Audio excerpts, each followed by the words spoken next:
Well, June is Alzheimer's and Brain Awareness Month. This month, the Alzheimer's Association is encouraging everyone to take charge of their brain health.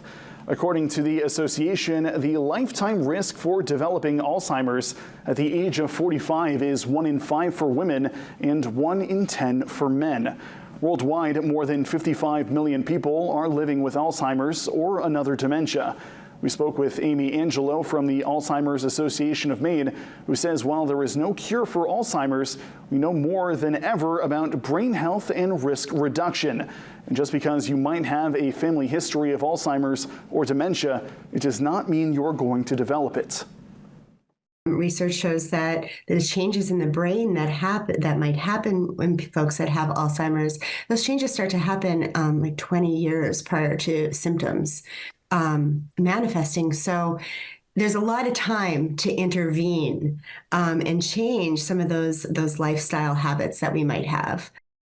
You can take charge of your brain health by engaging in regular exercise, getting adequate sleep, maintaining a healthy weight, eating right, and protecting your head.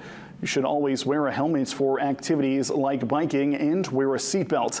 It is also crucial for kids, teens, and adults to protect themselves while playing sports.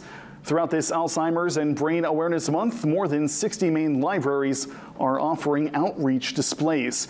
You can learn more by heading to alz.org/Maine.